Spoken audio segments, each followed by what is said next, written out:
Rasulullah SAW itu pun pernah dilanda gempa bumi, yakni di Makkah. Ketika Rasulullah SAW ketika beliau sedang naik di atas gunung, pendapat Imam Ad-Darul Qutni itu gunung Thabir, pendapat Imam Bukhari Muslim itu gunung Uhud. Rasulullah, Sayyidina Abu Bakar, Sayyidina Umar dan Sayyidina Utsman bin Affan. Ketika beliau bersama 3 sahabat beliau naik di atas gunung tersebut, tiba-tiba gunung tersebut goyang, gempa bumi, batu-batunya berjatuhan. Nabi Muhammad meletakkan tangan sucinya di atas gunung tersebut. Kemudian Nabi Muhammad berkata, belum saatnya bagimu, belum saatnya bagimu. Ketahuilah, di atas engkau ada seorang Nabi, di atas engkau ada seorang Siddiq, maksudnya Sayyidina Abu Bakar As-Siddiq. Di atas engkau ada 2 orang syahid, yaitu Sayyidina Umar dan Sayyidina Utsman bin Affan. Tiba-tiba gunung tersebut berhenti dan mengikuti perintah Nabi Muhammad untuk diam. Seketika itu Nabi Muhammad berkata kepada para sahabat, dosa apa yang telah kalian lakukan?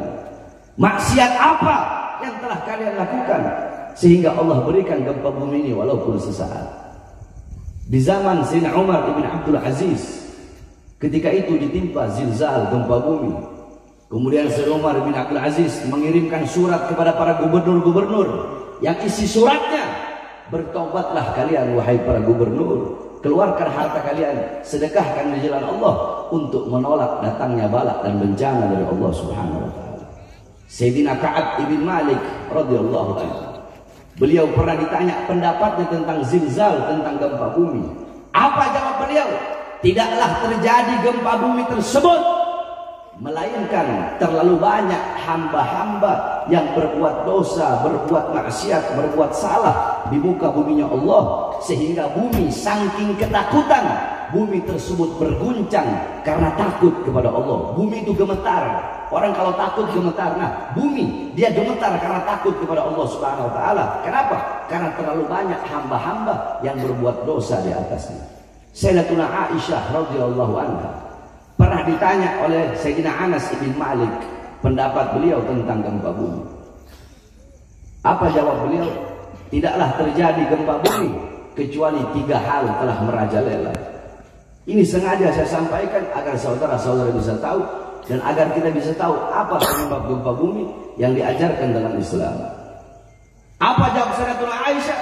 Tidaklah terjadi gempa bumi melainkan 3 perkara ini telah merajalela. Apa 3 perkara tersebut? Yang pertama, istahalla zina.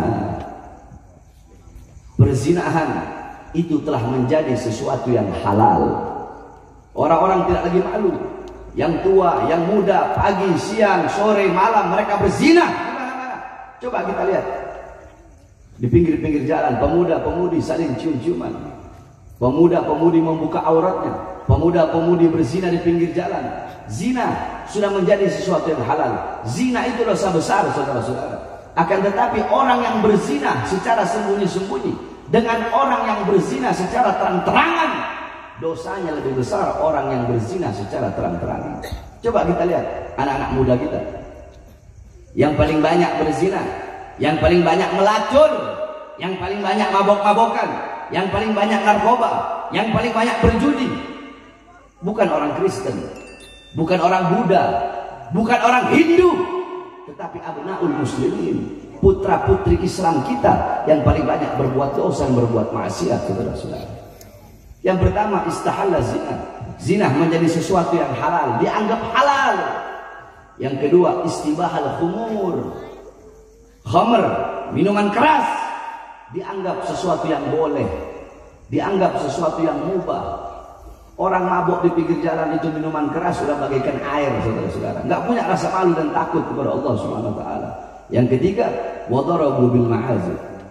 Orang-orang mulai mereka memukul musik-musik yang membuat lupa dan lalai kepada Allah Subhanahu wa taala. Dangdutan di mana-mana, orkesan di mana-mana, disco di mana-mana. Memukul alatul malahi, musik-musik membuat lupa dan lalai kepada Allah Subhanahu wa taala. Ikhtilat, bercampur laki dan perempuan dalam perkumpulan musik-musik tersebut. Mereka mabuk di situ, mereka berzina di situ, mereka berjudi di situ, mereka berbuat kerusakan di muka buminya Allah Subhanahu wa taala. Apabila 3 perkara ini telah merajalela, maka Allah berkata kepada bumi, wahai bumi, guncanglah mereka. Guncang mereka wahai bumi. Kalau mereka berhenti, maka berhentilah engkau mengguncang mereka. Akan tetapi setelah engkau mengguncang mereka, mereka masih tetap dalam kemaksiatan, mereka masih tetap meninggalkan ketaatan, maka guncang mereka dan binasakan mereka, makan mereka sampai tidak ada satupun yang tersisa daripada mereka. Bukankah Allah berfirman dalam Al-Quran, ma asabakum min musibatin fabima kasabat aydikum.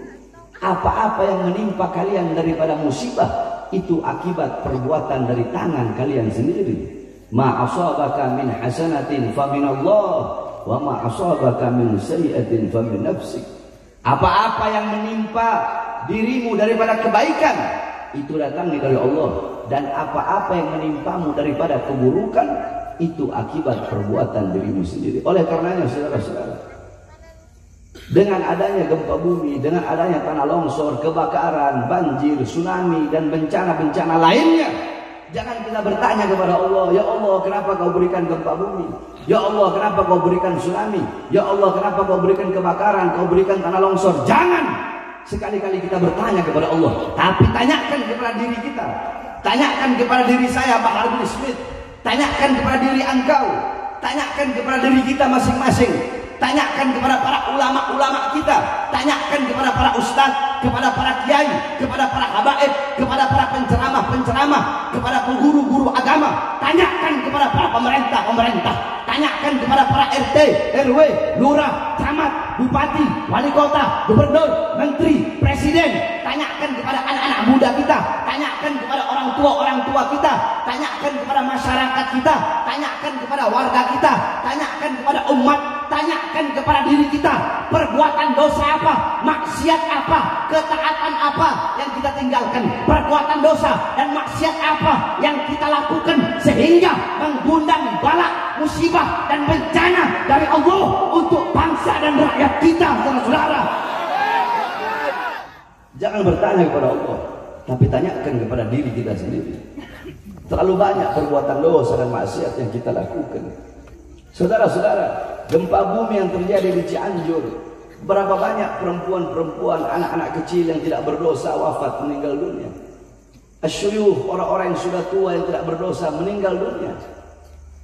Bukankah dikatakan laula syuyukhun rukka wa atfalun rudda wal bahaim rutta la syubba alaikumul azab al azab subba.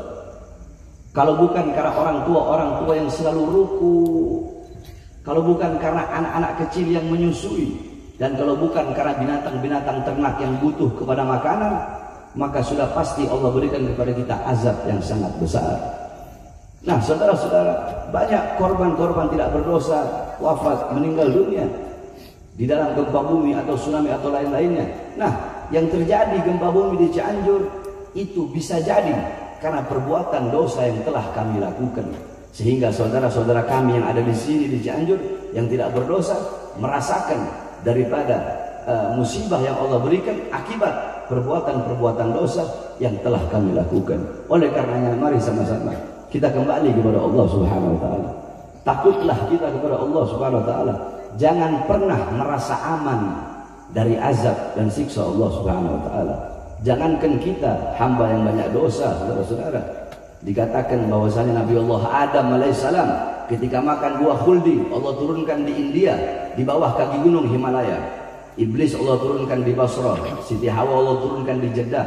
Nabi Allah Adam selama 100 tahun tidak pernah mengangkat kepalanya ke langit. Selama 100 tahun Nabi Adam nunduk. Kenapa? Malu kepada Allah karena berbuat satu kesalahan. Kita pagi, siang, sore, malam berbuat dosa tapi tidak punya rasa malu, berjalan di muka bumi Allah petentang-petenteng kayak jagoan, saudara-saudara. Nabi Allah Daud alaihissalam sampai dikatakan oleh para ulama, laukana dumu'a ahlil arad jumi'at lakana dumu'a Dauda aktsar. Andaikan seluruh air mata penduduk bumi dikumpulkan jadi satu, maka lebih banyak air mata yang dikeluarkan oleh Nabi Allah Daud min khasyatillah, saking takutnya Nabi Allah Daud kepada Allah Subhanahu wa taala. Oleh karenanya berbanyak menangis karena takut kepada Allah Subhanahu wa taala. Ingat akan dosa-dosa yang kita telah lakukan. Jangan pernah merasa aman dari azab dan siksa Allah, dan selalu ingatlah kematian, seakan-akan kematian akan datang besok. Nah, saudara-saudara, kita berdoa mudah-mudahan Allah angkat segala macam bencana segala macam musibah, khususnya saudara-saudara kita yang ada di Cianjur ini. Allah angkat segala macam bencana dan musibah. Allah Subhanahu wa taala berikan kesabaran, Allah Subhanahu wa taala berikan ketabahan, dan mudah-mudahan Allah berikan keselamatan bagi seluruh masyarakat Cianjur, khususnya umumnya bagi seluruh bangsa dan rakyat serta negara kesatuan Republik Indonesia yang kita cintai. Mudah-mudahan Allah angkat segala macam bencana, Allah angkat segala macam musibah, Allah berikan keamanan, Allah berikan keselamatan, Allah berikan kemakmuran, dan Allah berikan kejayaan, Allah berikan ridhonya, Allah berikan rahmatnya. Selalu Allah pandang dengan pandangan kasih sayang bagi khususnya masyarakat Cianjur dan umumnya bagi seluruh bangsa, rakyat, negara kesatuan Republik Indonesia. Amin, amin ya rabbal alamin. Dan yang terakhir, kita berterima kasih kepada Front Persaudaraan Islam yang telah banyak, ormas yang telah banyak sekali membantu setiap ada bencana, yakni mulai dari Aceh, gempa Lombok, Jogja, Padang, Palu, kemudian sekarang di Cianjur. Alhamdulillah, yakni mungkin pemerintah bisa membubarkan ormas FPI, akan tetapi demi Allah siapapun tidak akan pernah bisa untuk menghilangkan, membubarkan daripada semangat juang Front Persaudaraan Islam untuk membantu sesama saudara Islam dan sesama saudara sebangsa dan senegara kesatuan Republik Indonesia. Maka oleh karena itu kita doakan juga mudah-mudahan para relawan dan laskar daripada Front Persaudaraan Islam selalu Allah berikan ketabahan, Allah berikan kesabaran, dan Allah berikan kekuatan, Allah perkuat langkahan kakinya di dalam berjuang di jalan Allah Subhanahu wa taala. Amin, amin rabbal alamin. Dan yang terakhir, wasiat saya bagi seluruh masyarakat Cianjur dan bagi seluruh ormas-ormas Islam, bahwasanya bencana yang dialami oleh masyarakat Cianjur itu bukan hanya dirasakan oleh kita sesama umat Islam saja. Mungkin ada orang-orang di luar Islam yang dimana mereka ingin membantu, yang dimana mereka ingin, yakni turut ingin menghilangkan kesedihan atau turut ingin membantu baik dengan makanan, minuman, tenda atau apapun itu. Maka dalam Islam hukumnya bisa diterima, saudara-saudara. Itu dalam Islam hukum